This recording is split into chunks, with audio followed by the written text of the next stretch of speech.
Chapter 7. Innocent Bystander. Joe. "You guys are so cool," little Bernie cried, rushing up to us. "What went wrong with the ride?" "I'm still not sure," I admitted. "I heard an explosion from somewhere behind me after the cord snapped," Frank said. "Somewhere away from the carousel itself." "Let's go see," I said. I made my way through the crowd of hugging people and crying children. Then I circled the merry-go-round until I found out what I was looking for, the orange cord.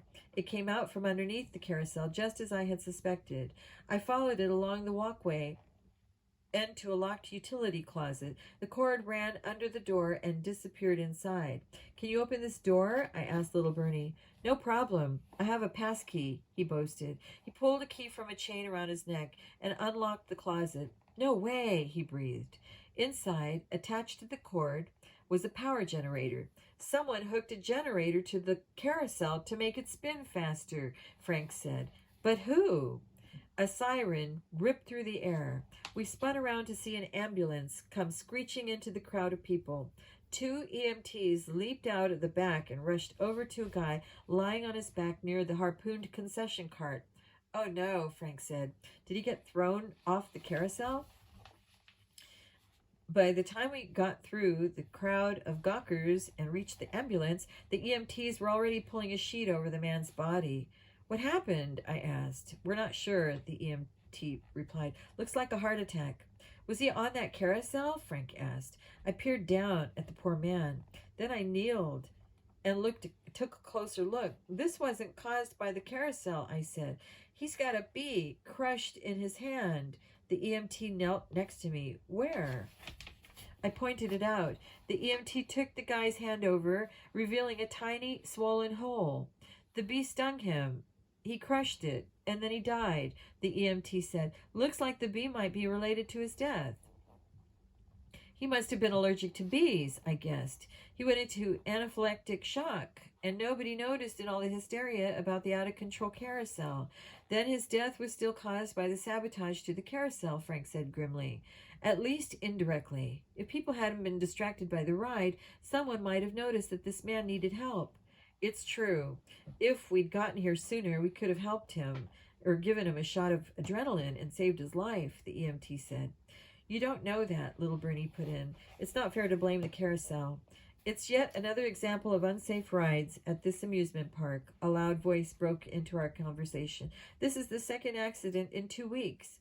It was a tall man in a dark suit and tie. His face was bright red and sweaty. "That's what he gets for wearing a suit on a hot summer day," I thought. "You," the man shouted, pointing at little Bernie. "You should be ashamed of your father, allowing this run-down old park to stay open." "Who let you in?" little Bernard demanded. "Security." "I paid for a ticket like anybody else," the man said. He raised his voice, trying to get the attention of the other people gathered around the carousel. "This place should be shut down. How many people have to die here before the state takes action? Somebody should sue them." "Who is this guy?" I asked little Bernie. "John Richardson," he told me. "Security!" So this was the businessman little Bernie had told us about earlier, the one who had a motive to hurt him. "What's going on here?" Uncle Bernie came huffing and puffing over to where we stood. "You've had another accident on one of the rides, Flaherty," John Richardson said loudly.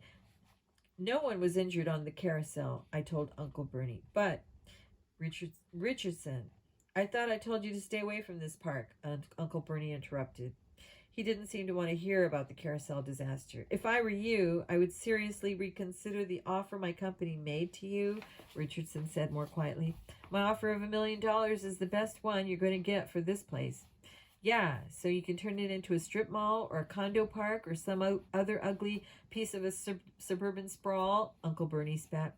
"I want to turn it into a parking garage, actually," Mr. Richardson said. Uncle Bernie looked ready to explode. "A garage? Are you crazy? This park has been in my family since 1924. It's my whole life, and my father and his father's. It will be my son's one day, and you think I'm going to just let you turn it into a garage?"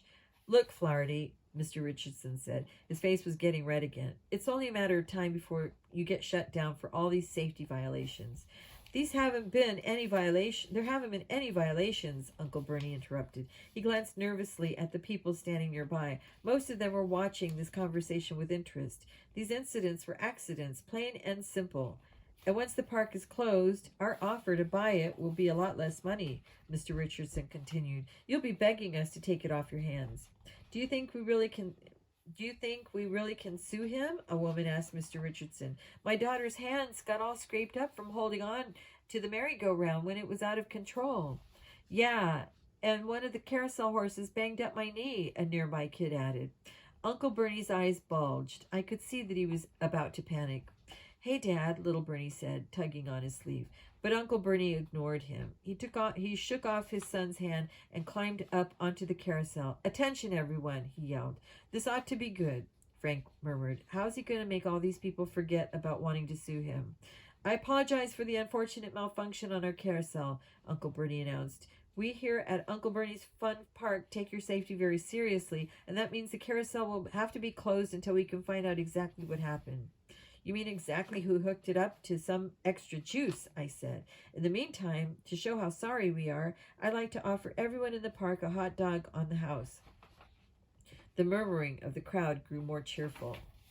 In fact, I'll throw in a free ice cream cone for each kid, too, Uncle Bernie added. Immediately, a cheer went up from all the kids in the crowd. People streamed toward the snack bar, smiles on their faces. Wow, Frank said. Looks like all it takes is a free hot dog and people will forgive anything. Not me, I replied. I still want to get to the bottom of these so-called accidents, although I wouldn't mind a free hot dog first. I glanced over at little Bernie. He was smirking at John Richardson, and Mr. Richardson didn't look too happy about it. Don't go gloating yet, kid, Richardson said. This place will be mine, one way or another. He stalked off. Little Bernie grinned at me. That guy's such a loser, he said. You dudes want a hot dog? I can take you to the front of the line. Sure, I replied. We followed him over to the snack bar. Normally, I feel bad about cutting in line, but everybody there seemed happy to let us go first. Several of them slapped Frank and me on the back as we walked by. Even if they weren't planning to sue Uncle Bernie, they still considered us heroes for getting the carousel to stop. The guy who served us our hot dogs didn't look too cheerful, though. He sneered at little Bernie, and he sneered at us. I didn't care. That dog hit the spot. What do you think about John Richardson? Frank asked as we left the snack bar with our food. He looks like a suspect to me. Yep, I agreed. It's obvious that Uncle Bernie isn't willing to sell to him, but if he's got the amusement park closed down, Uncle Bernie would probably change his mind. You think so? Little Bernie asked. Sure, Frank said. If the park is really closed for good, your dad would have no reason to keep the land. You'd have to sell it and start over somewhere else. Little Bernie stopped walking. What's up? I asked. He took another step, then staggered backward, and a little, and I don't feel so good, he said. Are you sick? I asked. What's wrong? It's the little Bernie's eyes rolled back in the head. Then he collapsed to the ground. Chapter 8. Rotten Meat. Frank. Little Bernie lay crumpled on the blacktop, unconscious. Immediately I knelt by his side. I was grateful for my emergency medical training. Bernie, can you hear me? I asked. I lightly grabbed his shoulder and repeated the question. No answer. Joe said, check his airway. Help me roll him. Little Bernie was too heavy for me to move quickly. Joe bent and helped me push him over until he lay flat on his back. I tilted little Bernie's head back and gently lifted his chin. I eased his mouth open a little. There was still no response. Is he breathing? Joe asked. I bent over little Bernie's face and put my cheek next to his nose and mouth. I watched his chest for signs of breathing. In a second, I felt air coming from his mouth. His chest rose and fell. Yeah, he's breathing. I put 2 fingers to little Bernie's neck and felt for a pulse. His pulse is strong, I told Joe. Okay, let's get him into the recovery position, Joe said. I pulled little Bernie toward me while Joe pushed from behind to help move him. As he rolled, I lifted his arm over his head, and Joe crossed one of little Bernie's ankles over the other. Soon enough, we had him lying on his side. His knee had been bent because of the crossed ankles, so he lay propped up by his knee and arm. Joe and I stood up. At this point in the emergency medical treatment, we were supposed to go get help, but somehow I didn't think little Bernie needed an ambulance. He was breathing fine. His pulse was normal, and his skin looked the same as ever. He hadn't grown pale or flushed or turned green or blue like he would have if there was something really wrong. Doesn't seem like he choked, Joe said. He can breathe. I nodded. And if he'd gotten a bite of bad meat, his color would have changed, or his pulse would be racing, or something. Little Bernie's eyelids fluttered, then opened. What happened? He asked. I don't know, I told him. What do you remember? Little Bernie slowly sat up. I was eating a hot dog. Yeah, then what? Something tasted funny, and that's all I remember, he frowned. Do you think it was poisoned? You said someone might be trying to hurt me, right? I glanced around. Practically everybody in the park was eating a hot dog right now, and nobody else was kneeling over, so it wasn't likely that hot dogs were bad or poisoned. On the other hand, the guy who'd given us the dogs had been scowling at little Bernie. It's possible that your hot dog did this to you, I said. Joe nodded. You were in the roller coaster when the accident happened, and you're the only one who got sick from the hot dog. It seems like the perp could be trying to target you. Well, if the hot dog was tampered with, that means somebody in the snack bar knows about it, I said. And you told us the guy who runs the snack bar doesn't like you. Little Bernie nodded. Big Jim, he hates me. Joe and I will have to go talk to him, I said. Okay. Little Bernie got to his feet. I better get back to work before my father notices me slacking off. Don't you want to swing by the nurse's office? Joe asked. To make sure you're okay? Nah, little Bernie said. I feel fine now. Okay. I didn't see Uncle Bernie anywhere, so he didn't seem likely to notice little Bernie, but I was done hanging out with this kid anyway. We needed to get some hardcore investigating done. Go to a nurse if you feel faint again. See you later. Little Bernie took off with a wave, and Joe and I headed for the snack bar. The crowd of people looking for free hot dogs had finally died down, and we found the scowling guy wiping the countertop. Are you Big Jim? I asked. His growl grew deeper. Nobody calls me that except old Bernie. My name is James Buchanan. It didn't seem like a good time to mention that little Bernie also called him Big Jim. Sorry, Mr. Buchanan, I said. Do I look big to you? He interrupted. Old Bernie thinks it's funny to kick people when they're down. I wasn't sure what to say. Big Jim was only about 5'4", pretty short for a guy. He seemed to have some kind of issue about his height, so I decided to ignore his comment. You don't seem to like Uncle Bernie very much, I said. Big Jim glared at me. Like him? I hate him. How about his son? Joe put in. Do you hate him too? Why shouldn't I? Big Jim snapped. That little brat acts like I work for him. I don't care who his father is. He should show some respect to his elders. Did you know little Bernie got sick just now? I asked. He ate one of your hot dogs, and then he just collapsed.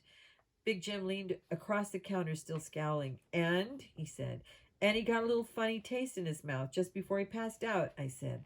I see. Big Jim leaned closer to me. He might be a short guy, but he's still pretty intimidating. So you think I slipped the brat a bad hot dog? Who are you kids? We're looking into the accidents here in the park, Joe replied. We're sort of amateur detectives. Then go harass someone else, Big Jim roared. You punks listen to me. I've been making hot dogs for 30 years. My dogs are all beef and there's nothing wrong with them. It's bad business to go around poisoning your customers, especially when one of them is the owner's son. I'm no fool. I can't stand the idea of working for that little Bernie one day. But I didn't poison him. Now get out. I shot Joe a look. Let's go, he said. We took off. Outside, Uncle Bernie's fun park was anything but fun. Every ride had a long line snaked around it. The air was thick with humidity. It had to be at least 95 degrees. Most of the kids were whiny, and the parents looked miserable. I think we need a break from this place, Joe said.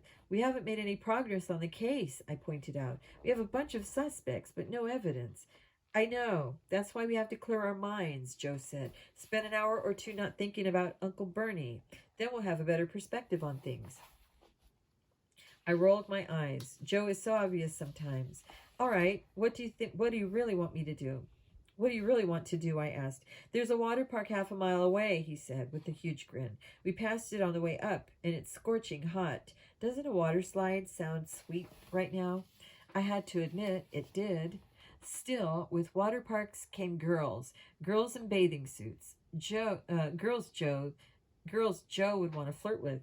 I don't know, I said. Maybe we should stay here and keep looking around. A little kid wandered past us, wobbly from the teacup ride. He turned toward me and puked all over the ground. Okay, I said. Water park it is.